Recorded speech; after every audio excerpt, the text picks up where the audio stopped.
I'm walking down this road, banjo in tow, looking for you. Shoo-doo-be-doo. I don't know where to go, which turn to take. All lane in front of me, deciding my fate ahead of me. Dee-dee-dee-dee. Tell me one good reason why you shouldn't be by my side. Wow, bloody hell. Wow. Wow. One small step. Distance in front of me, your road seems so long. Sit there, mate. Right, welcome to another Riders Ramble. Super excited today. Right, I'm going to pretend I haven't been here before, but actually I have. A brief look through it, it's absolutely mind-boggling, and I'm so bloody envious because I never had a train set growing up, but seeing this makes up for that, not having that. And yeah, so Alan's, you've got it divided into areas, haven't you? Yeah, sections. Yeah, sections, yeah. So what we'll do is we'll just, Alan will show us around each section. I'll tell you what, it's actually a museum up here, and you will find out why. You'll find out why in a minute.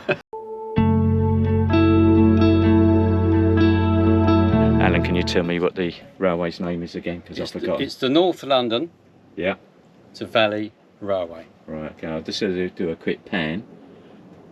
And I'm not kidding you, I mean, this has got the whole area of an attic of a 3-bedroom house, so it's massive, and yeah, this is going to be such fun. When did you first get the idea to do this? I used to go to railway exhibitions in London, and I was so envious of these massive railways. But because of space and everything else, umpteen other reasons, cost, never happened. Yeah.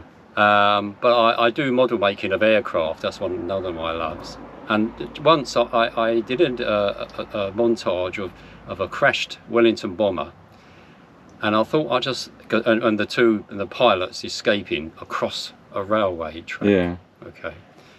There's some old track I had. This is significant, you'll see. Yeah, all right. And the seeds of creation, I can see them forming now. Right. And I'll show you. I've still got the model. It's in one of my display cabinets.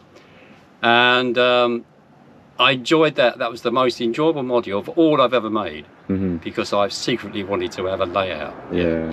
And I thought, what the heck? And then one day I looked at the loft. Yeah. Because a friend of mine, by the way, also I used to work with the chap who had a model railway, and this is no lie. He literally had one layout in one of the rooms, probably his lounge. Yeah. Very understanding wife. Yeah. But he wanted to expand it. Yeah. So his wife let him drill holes in the wall to go into other rooms. Oh my Christ. Really? And I thought, I've got a loft. I thought, I don't have to do all that. I can just go in the loft and make it as big as I want. Right. And the very rare times I had some free time, I used to come up here, and that was 37 years ago. Okay, so the name of the railway, how did that come about? Well, it evolved, to be honest. It changed. Yeah. Like you'll see I'm looking at Yorkton Central, because my surname's York. So I thought I've got to have my name somewhere in it. Yeah, sure. But then my moods and sort of flavours and inspirations changed. Yeah. And really, to cut a long story short, I made 1962 as the date. And the main reason for that is because I love buses. You would know that, Mr. Riley. Yeah. So I thought I've got to have lots of buses. Yeah. Because I just love buses and London. I love London as well. Yeah. So that was that end. London's that end. We have lots of buses, as you'll see, as we pan around. And then I used to go to Eastbourne a lot to see my in-laws. Yeah. And they got a cliff railway down there in Eastbourne. Wow. And we used to go to Linton and Lymouth. That's got a cliff railway. So I thought, I'm going to have a cliff railway. And there was a model you could have as a cliff railway. So up there is a working model of that cliff railway, which you'll see later, I'm sure. So all these things, and there's a whole montage of little things moving, cars going round on their own, and everything else.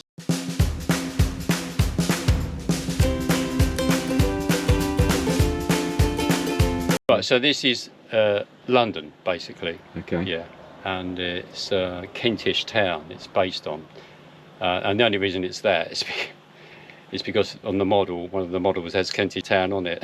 Right, okay. That's the only reason. But it's London because it's got buses, the underground, and there's the underground station. Okay, so I think I'm fascinated by the concept of having a, you don't see it very often on the model railway, someone who's introduced an actual underground system. So let's, if we go into this like little small cavernous area. And that's the underground with the 1938 stock underground train waiting to depart.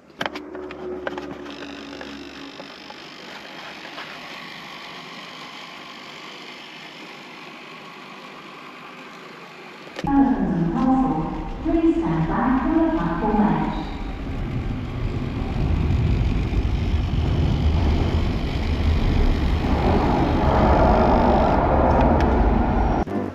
The bus station, of course, got to have a bus station.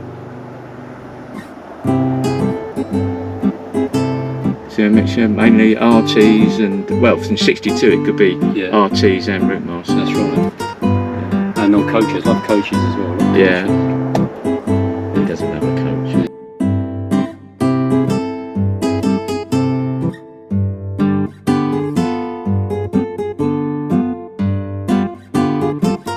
And we got some old adverts here as well, Alan. Yeah. Yeah.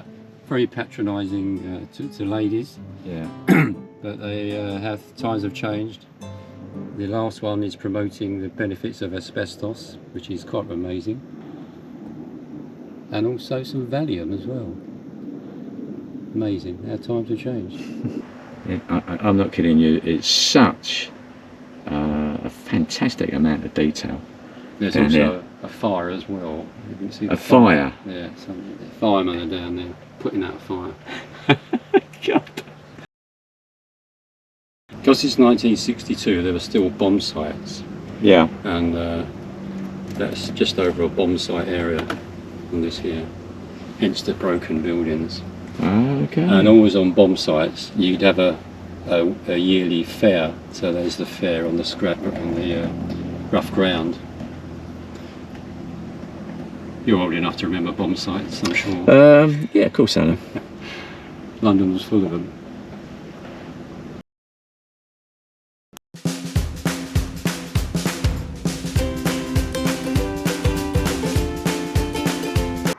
So what train are we seeing moving out here? The Blue Pullman.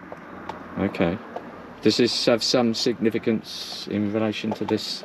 Well, it's train? again 1962 is perfect for it. The perfect period. And it was my long for model engine on my layout when I was a child, and I couldn't afford it then, not even second hand. This bit, and I'll go up there. Here it is coming back. And then I had to wait till I'm in my mid-60s before I could actually afford to buy one.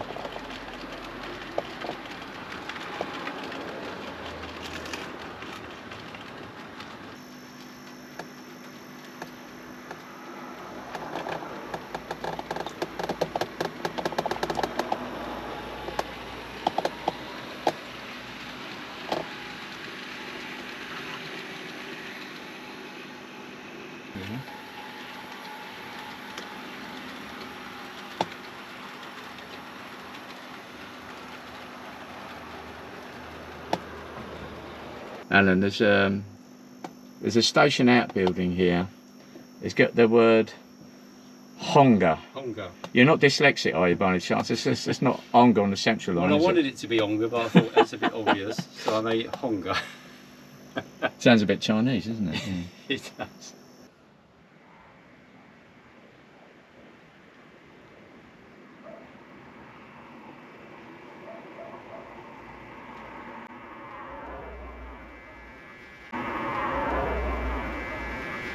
Alan, you've just gone through a red light. Oh dear. Can you send the class 31 down from platform 7, please? I will indeed.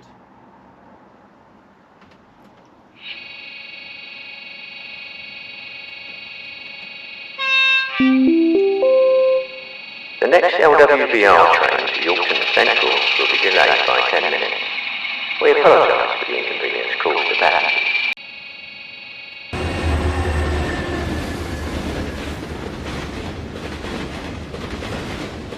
My GoPro camera seems to be stuck in the tunnel.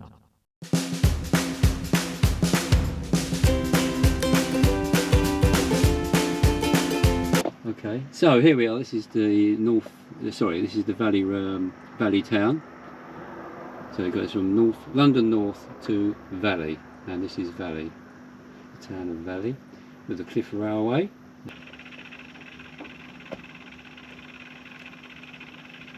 And it comes down the other side. Whoops, a bit too fast. The camera. Where the traffic lights?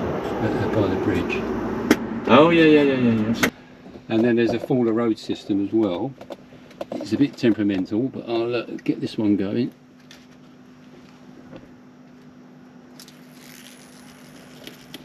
It can be a bit of a pest at times. Hopefully it'll come out the other end. It'll come out that end. It's going to come out up there. We hope.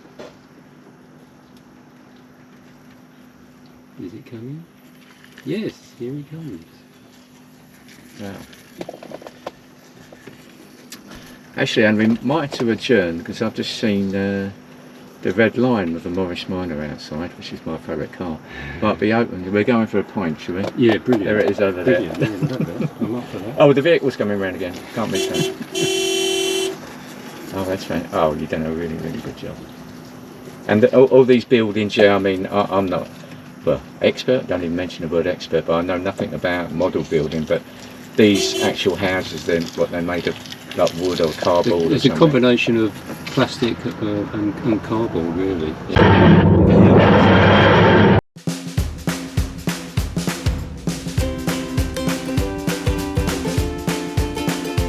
Okay, well, my other love, of course, is aviation.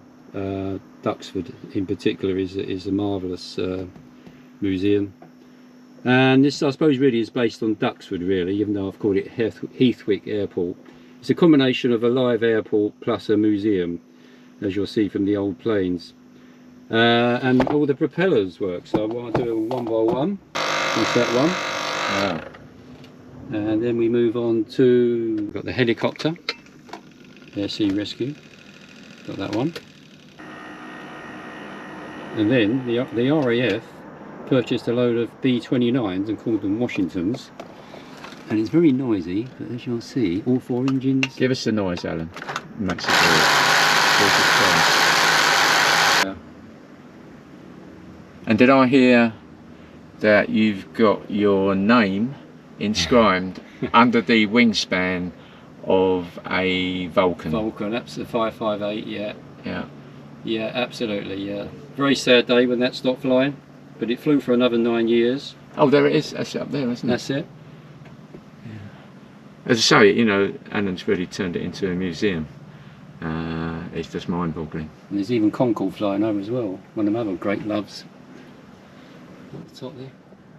That was another great loss to aviation. Yeah. Yeah, so spanning around even more now, and the amazing thing is, with all this detail and different areas with names and themes, you go down to the bottom level. Alan's used all the available space to do little displays, and it's absolutely incredible. You want to tell us about some of these, Alan? Yeah, well, as I say, my first ever love was aviation. I remember that I fell in love with it on a trip when I was in the juniors. We only went on one trip, and that was to the Science Museum. And in the upper floor is the aircraft, and I just fell in love with it. And I brought home 2 black and white photographs of a Gloucester Javelin and a Meteor, and I've still got those 2 postcards. Yeah. And roll forward all these years, from when I was 11 years old to now I'm 71, I've just want to create aviation, and I just love making anything to do with aviation. Now, is there any significance in the? Is that a Stuka I'm pointing at? It's an ME-109. All right. And why is there a cow there? I do like a bit of humour. I don't know if you can see it with the camera, but there's so you can see a cow. It's a bull. I painted his eyes red because he's angry. Yeah. And I called it out of the frying pan into the fire. So he's just been shot down in the Battle of Britain. Yeah. He's an ME-109, a German pilot. Yeah. And he's landed, of all places he's landed in a field, a farmer's field, but with a ball. So he can't now get out of his plane because he's got a right. Okay. And there's a sign there. It says "Beware of the ball." I just like a bit of humour when I do some modelling. Yeah. Oh, well, better a ball than, say, Captain Mannering and his troops.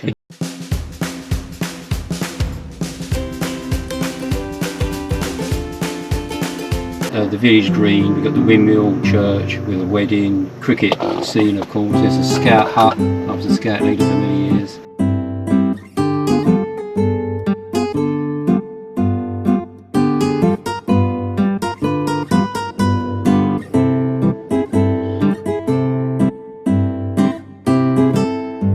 Those little scenes, they're little...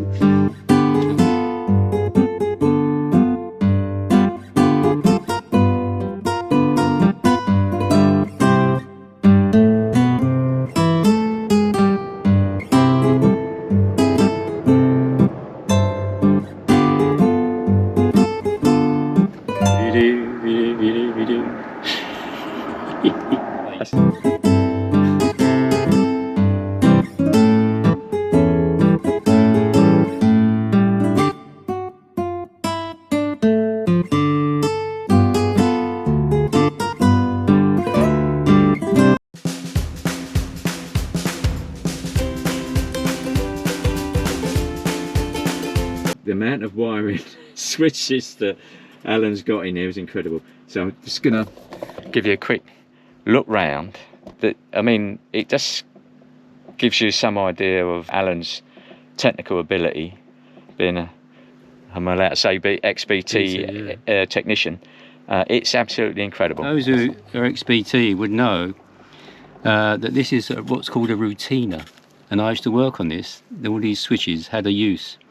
And they said they were going to put that in the skip, and I thought, oh no, you can't do that. So I took it home and I made it for the railway. Good. So it's putting it in the landfill, isn't it? But I mean, it's just mind-boggling, all this wiring. Yeah. Rumour has it then, after Alan's had a session on his model railway, he comes out glowing blue when he goes down for lunch.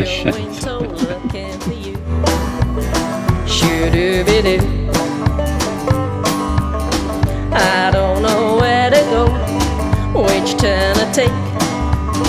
All laying in front of me, deciding my fate ahead of me. Dee-dee-dee-dee. Tell me one good reason why you shouldn't be by my side.